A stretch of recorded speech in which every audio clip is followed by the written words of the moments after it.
CM योगी ने स्वरोजगार पर दिया सर्वाधिक जोर। श्रमेव जयते का दिया नारा। युवाओं को प्रशिक्षण देकर आत्मनिर्भर बनाने के लिए यूपी में चलेगी योजनाएं। सीएम योगी ने नेपाल बस हादसे का लिया संज्ञान। अफसरों को राहत कार्य के लिए भेजा नेपाल। नेपाल के तानाहुन जिले में नदी में गिरी थी बस। उत्तर प्रदेश पुलिस भर्ती परीक्षा का दूसरा दिन आज 2 पालियों में होंगी परीक्षाएं। सुरक्षा के किए गए कड़े इंतजाम। नेता प्रतिपक्ष राहुल गांधी आज आएंगे प्रयागराज। संविधान सम्मान सम्मेलन में करेंगे शिरकत। ह्यूमन राइट्स लीगल नेटवर्क ने आयोजित किया सम्मेलन। राहुल गांधी मानहानि मामले में 5 सितंबर को होगी सुनवाई। बीजेपी नेता विजय को 5 सितंबर को प्रस्तुत करना होगा साक्ष्य। अमित शाह के खिलाफ की थी आपत्तिजनक टिप्पणी। उत्तर प्रदेश टी20 लीग के दूसरे सीजन का बजा बिगुल। 25 अगस्त से 14 सितंबर तक चलेगी टी20 लीग। बीसीसीआई उपाध्यक्ष राजीव शुक्ला करेंगे उद्घाटन। की न्यूज़ खबरों का सारथी। नमस्कार, आप देख रहे हैं खबर उत्तर प्रदेश। मैं हूं आपके साथ तन्वी सक्सेना और सीधा रुख करेंगे लखनऊ का, जहां लखनऊ से खबर आपको बता रहे हैं स्वरोजगार पर सीएम योगी ने दिया सर्वाधिक जोर। लखनऊ से अहम जानकारी आपको बता रहे हैं। श्रमेव जयते के नारे को साकार कर रही योगी सरकार। युवाओं को प्रशिक्षण देकर कौशल निखारने की योजनाएं। आत्मनिर्भर बनाने के लिए यूपी में चल रही योजनाएं। अहम जानकारी आपको लखनऊ से बता रहे हैं। ओडीओपी से 2 लाख लोगों को अब तक मिला रोजगार। युवाओं को प्रशिक्षण देकर कौशल निखारने की योजनाएं। लखनऊ से अहम जानकारी आपको बता रहे हैं। आत्मनिर्भर बनाने के लिए यूपी में चल रही योजनाएं। स्वरोजगार पर सीएम योगी ने दिया सर्वाधिक जोर। अहम जानकारी आपको लखनऊ से बता रहे हैं। श्रमेव जयते के नारे को साकार कर रही योगी सरकार। युवाओं को प्रशिक्षण देकर कौशल निखारने की योजनाएं। आत्मनिर्भर बनाने के लिए यूपी में चल रही योजनाएं। स्वरोजगार पर सीएम योगी ने दिया सर्वाधिक जोर। अहम जानकारी आपको लखनऊ से बता रहे हैं। युवाओं को प्रशिक्षण देकर कौशल निखारने की योजनाएं।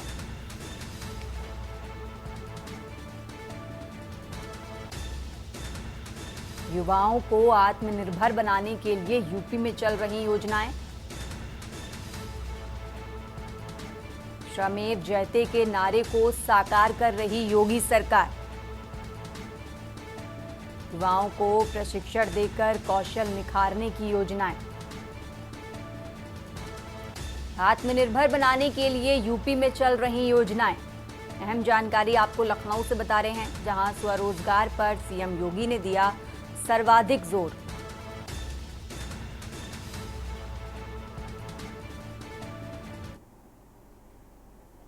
और लखनऊ से एक और अहम जानकारी आपको बताते हैं। सीएम योगी ने नेपाल बस हादसे का लिया संज्ञान। अहम जानकारी लखनऊ से। अफसरों को राहत कार्य के लिए भेजा गया नेपाल। अहम जानकारी आपको लखनऊ से बता रहे हैं। नेपाल के तानाहुन जिले में नदी में गिरी थी बस।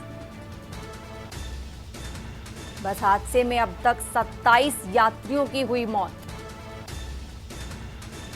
16 यात्रियों का काठमांडू में चल रहा है इलाज। अहम जानकारी आपको लखनऊ से बता रहे हैं। महाराजगंज एसडीएम सनौली एसएचओ मौके पर पहुंचे।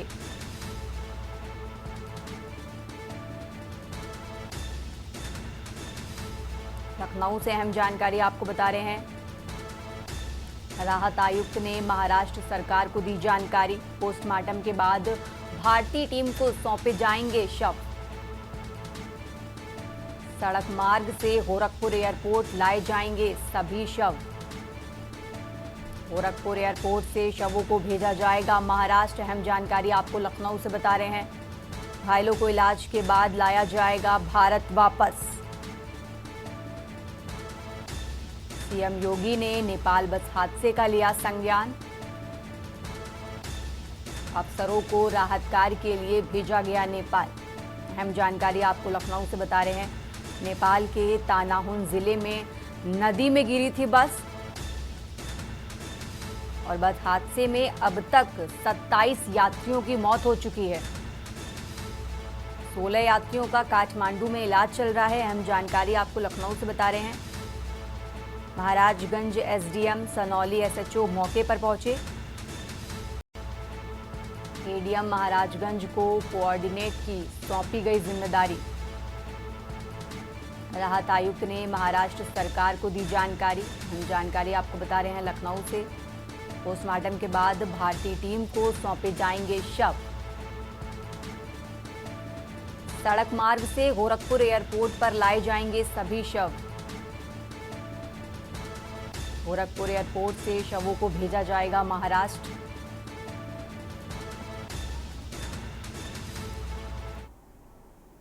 और अब खबर आपको बुलंदशहर से बता रहे हैं, जहां पुलिस भर्ती परीक्षा का आज दूसरा दिन। अहम जानकारी आपको बुलंदशहर से बता रहे हैं। परीक्षा के लिए शहर में बनाए गए 10 केंद्र। दोनों पालियों में करीब 7,920 परीक्षार्थी पंजीकृत। वहीं आपको बता दें आज दूसरा दिन और पहले दिन करीब 3,641 परीक्षार्थियों ने छोड़ी थी परीक्षा। अहम जानकारी आपको बता रहे हैं। पहले दिन सिर्फ 4,289 परीक्षार्थियों ने दी थी परीक्षा। सभी परीक्षा केंद्रों पर लगाए जाएंगे जैमर। परीक्षा केंद्रों के आसपास की सभी दुकानें बंद रहेंगी। केंद्रों पर पुलिस के रहे पुख्ता इंतजाम। अहम जानकारी आपको बुलंदशहर से बता रहे हैं, जहां आज पुलिस भर्ती परीक्षा का आज दूसरा दिन है। सुरक्षा को लेकर कड़े इंतजाम किए गए। परीक्षा के लिए शहर में 10 केंद्र बनाए गए हैं। दोनों पालियों में करीब 7,920 परीक्षार्थी पंजीकृत। पहले दिन करीब 3,641 परीक्षार्थियों ने छोड़ी परीक्षा।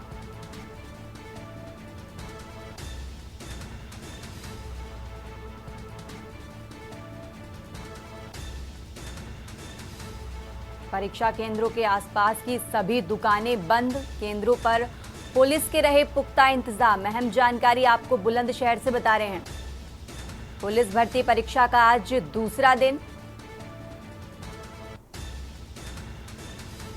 और परीक्षा के लिए शहर में बनाए गए 10 केंद्र। अहम जानकारी बुलंदशहर से। और इसी खबर पर ज्यादा जानकारी के लिए संवाददाता अनिल मीणा हमारे साथ जुड़े हैं। तो अनिल, जिस तरीके से कल परीक्षा का यूपी पुलिस भर्ती परीक्षा का पहला दिन था, हमने देखे कि हमारे दर्शकों ने भी देखा कि किस तरीके से पुख्ता इंतजाम किए गए थे। आज दूसरा दिन है, आज क्या कुछ इंतजाम आपको नजर आ रहे हैं एग्जाम सेंटर्स पर?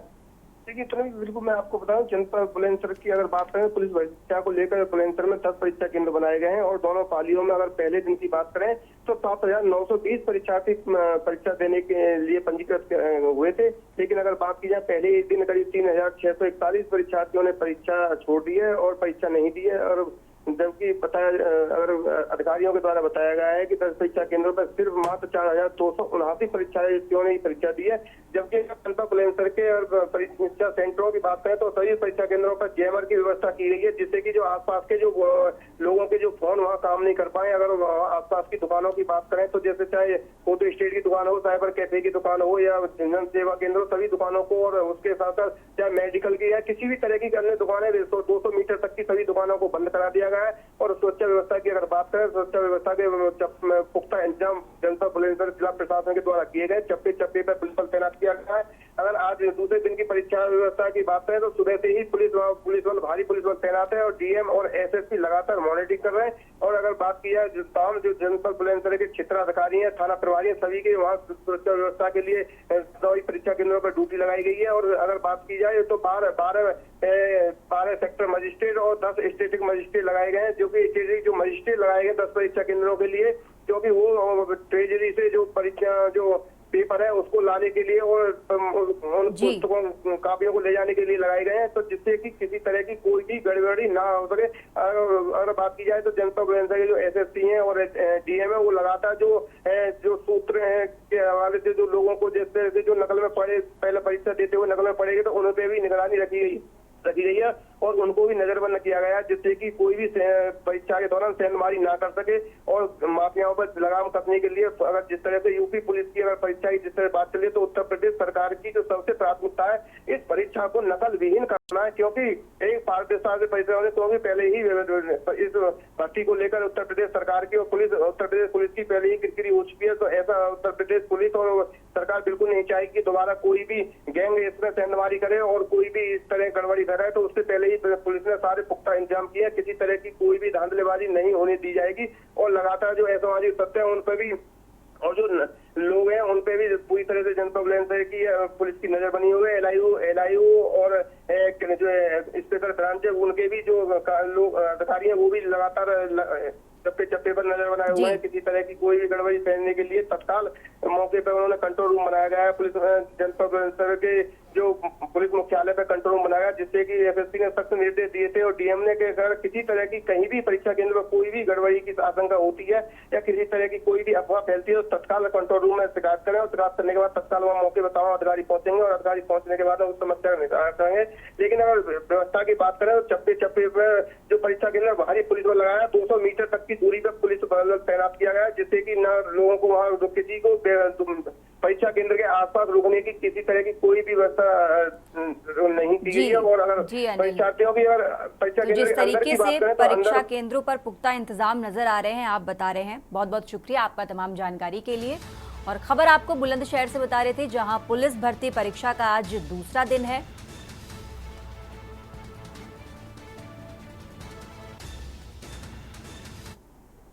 और सीधा आपको ले चलते हैं रायबरेली, जहां रायबरेली से बड़ी जानकारी आपको बता रहे हैं। एनटीपीसी की 1 नंबर यूनिट हुई बंद। अहम जानकारी रायबरेली से। बॉयलर में रिजर्व के चलते बंद की गई यूनिट। 210 मेगावाट बिजली उत्पादन क्षमता की यूनिट हुई बंद। अहम जानकारी आपको रायबरेली से बता रहे हैं। यूनिट बंद होने से बिजली उत्पादन पर पड़ेगा असर। एनटीपीसी जल्द शुरू करेगा मरम्मत का काम। अहम जानकारी रायबरेली से आपको बता रहे हैं। दिल्ली समेत अन्य प्रदेशों में होती है बिजली सप्लाई।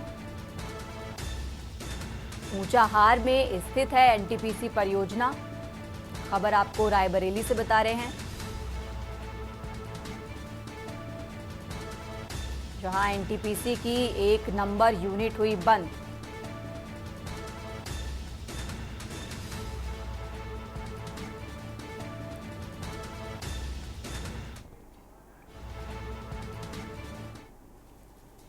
रुकेंगे यहाँ एक छोटे से ब्रेक के लिए, जल्द हाजिर होंगे।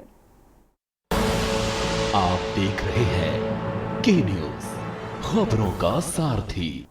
ब्रेक से वापस आ गए हैं और खबर उत्तर प्रदेश में बात करेंगे बुलंदशहर की, जहां बुलंदशहर से अहम जानकारी आपको बता रहे हैं।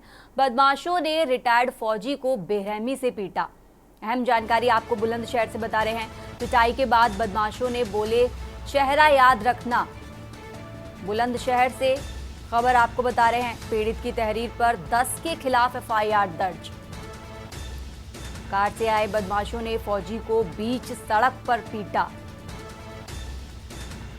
घायल फौजी का नोएडा में चल रहा है इलाज। अहम जानकारी आपको बुलंदशहर से बता रहे हैं। कार से आए बदमाशों ने फौजी को बीच सड़क पीटा। घायल फौजी का नोएडा में चल रहा इलाज। अनूप शहर क्षेत्र के मोहल्ला बाजार खाम का मामला। बुलंदशहर से खबर आपको बता रहे हैं। बदमाशों ने रिटायर्ड फौजी को बेरहमी से पीटा। पिटाई के बाद बदमाशों ने बोला चेहरा याद रखना। पीड़ित की तहरीर पर 10 लोगों के खिलाफ एफआईआर दर्ज की गई है। कार से आए बदमाशों ने फौजी को बीच सड़क पर पीटा।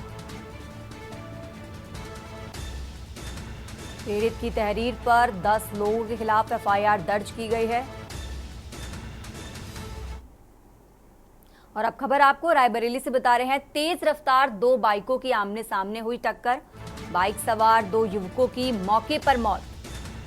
रायबरेली से खबर आपको बता रहे हैं, एक युवक की हालत नाजुक, जिला अस्पताल रेफर। पचरावा थाना क्षेत्र के खैरानी गांव के पास की घटना आपको बता रहे हैं। रायबरेली से खबर,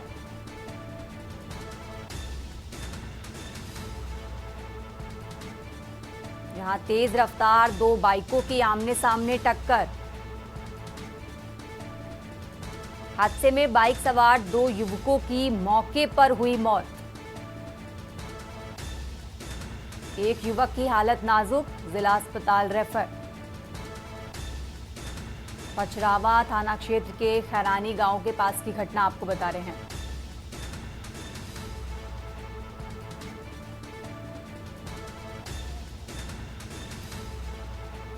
रायबरेली से खबर आपको बता रहे हैं, दो बाइकों की आमने सामने भिड़ंत और एक युवक की हालत नाजुक, जिला अस्पताल रेफर किया गया। पचरावा थाना क्षेत्र के खैरानी गांव के पास की घटना, तेज रफ्तार दो बाइकों की आमने सामने टक्कर, हादसे में बाइक सवार दो युवकों की मौके पर हुई मौत।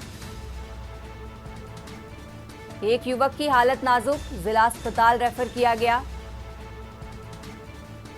पचरावा थाना क्षेत्र के खैरानी गांव के पास की घटना,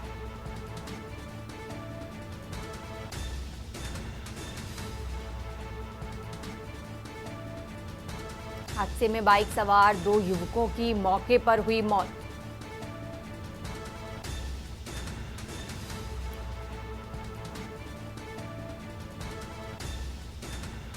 रायबरेली से खबर आपको बता रहे हैं, जहां दो बाइकों की आमने सामने टक्कर। और इसी खबर पर ज्यादा जानकारी के लिए हमारे साथ केशवानंद जुड़े हैं। तो केशवानंद, इस खबर पर क्या कुछ अपडेट है आपके पास? तो बता दें, पूरा मामला रायबरेली जिले के बछावा थाना क्षेत्र के खैरानी गांव का है, जहां दो बाइक आपस में भीषण टक्कर हो गया, जिसमें से दो लोगों की मौके पर ही मौत हो गई, जिसके शव को पुलिस ने कब्जे में लेकर के पोस्टमार्टम के लिए भेज दिया और पूरे मामले की जांच पड़ताल में जुट गई। वही बाइक सवार एक युवक गंभीर रूप से घायल हो गया, जिसे बछावा सीएचसी से रायबरेली जिले के जिला अस्पताल के लिए रेफर कर दिया गया है, जहाँ पे डॉक्टरों के द्वारा उसका इलाज किया जा रहा है। जी, और अभी तक क्या कुछ कार्रवाई की गई है? बिल्कुल, आपको बता दें, मृतक को शव को कब्जे में लेकर के पुलिस ने पोस्टमार्टम के लिए भेज दिया है। वहीं पूरे मामले की जांच पड़ताल कर रही है। सीसीटीवी फुटेज के आधार पर पुलिस जांच करने में जुटी हुई है।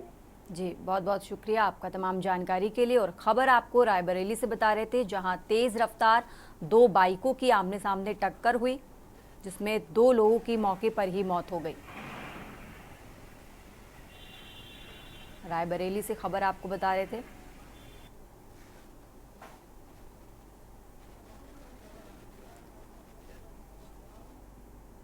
और इसी बीच लखनऊ से बड़ी खबर आपको बता रहे हैं। इस वक्त की बड़ी खबर लखनऊ से, T20 लीग के दूसरे सीजन का हुआ आयोजन। 25 अगस्त से 14 सितंबर तक चलेगी UP T20 league. Ekana stadium में 25 अगस्त को होगी शुरुआत।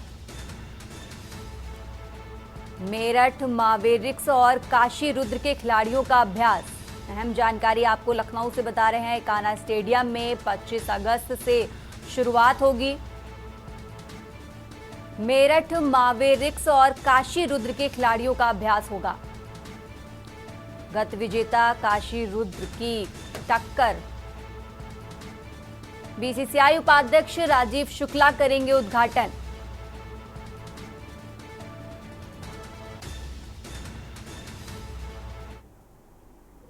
और सीधा बताते हैं खबर आपको, जहां राहुल गांधी का आज प्रयागराज दौरा। प्रयागराज से अहम जानकारी, नेता प्रतिपक्ष राहुल गांधी का आज प्रयागराज दौरा।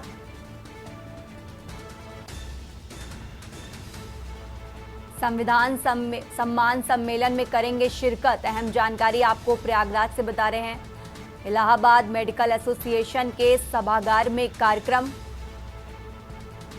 संविधान सम्मान सम्मेलन में करेंगे शिरकत।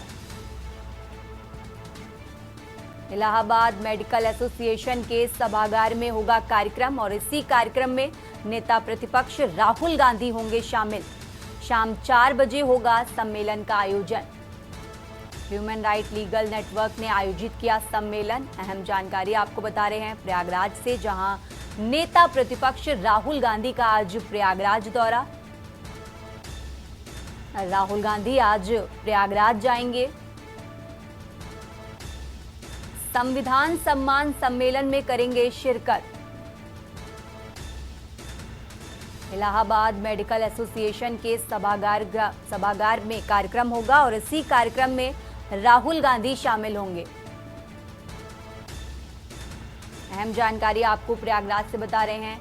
इलाहाबाद मेडिकल एसोसिएशन के सभागार में कार्यक्रम और शाम 4 बजे ये कार्यक्रम होगा। अहम जानकारी आपको प्रयागराज से बता रहे हैं। ह्यूमन राइट लीगल नेटवर्क ने आयोजित किया सम्मेलन। नेता प्रतिपक्ष राहुल गांधी का आज प्रयागराज दौरा। राहुल गांधी आज प्रयागराज जाएंगे।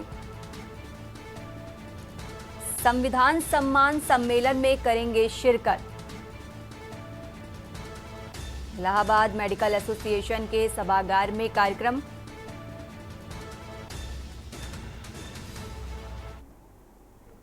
और इसी बीच लखनऊ से बड़ी जानकारी आपको बता रहे हैं। लखनऊ से इस वक्त की बड़ी खबर, कांग्रेस के पदाधिकारियों पर एफआईआर दर्ज। बड़ी जानकारी आपको लखनऊ से बता रहे हैं। कांग्रेस प्रदेश अध्यक्ष अजय राय पर एफआईआर दर्ज। पूर्व प्रदेश अध्यक्ष अजय लल्लू नसीमुद्दीन सिद्दीकी पर एफआईआर दर्ज। एनएसयूआई के महासचिव समेत 100 से ज्यादा पदाधिकारियों पर एफआईआर दर्ज की गई है। नेताओं के खिलाफ गौतमपल्ली थाने में एफआईआर दर्ज हुई है। बड़ी खबर आपको लखनऊ से बता रहे हैं।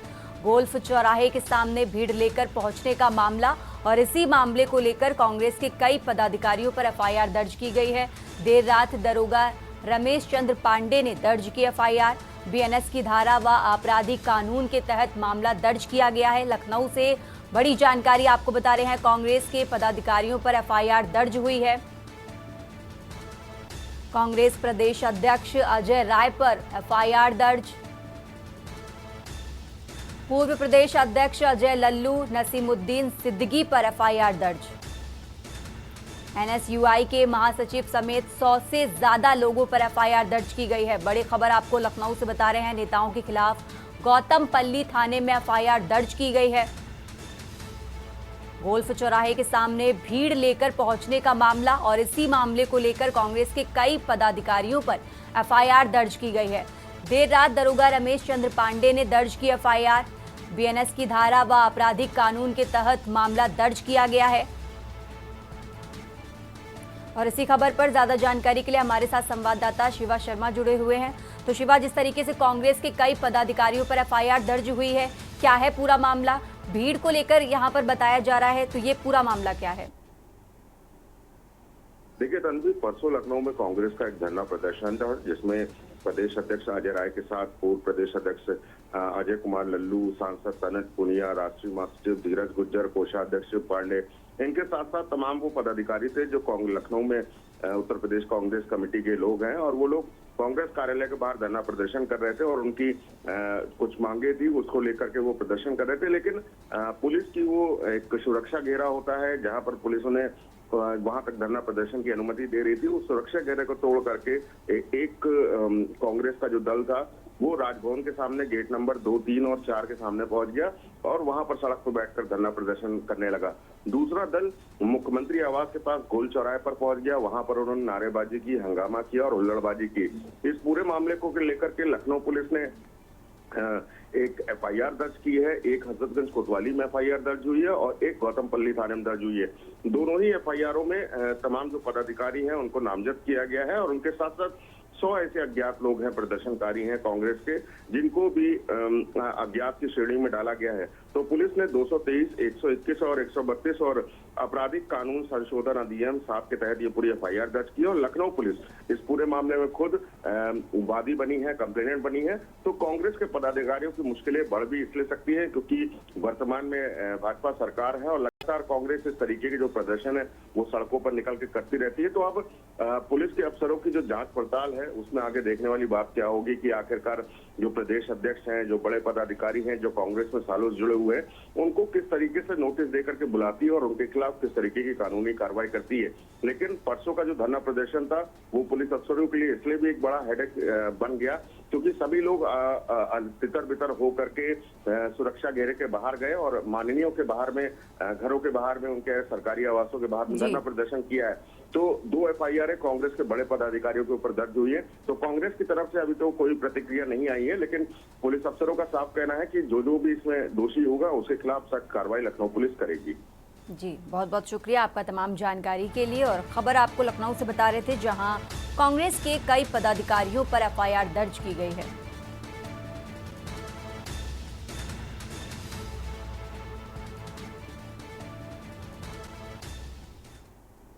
खबर उत्तर प्रदेश में फिलहाल इतना ही। आप देखते रहिए के न्यूज़ इंडिया।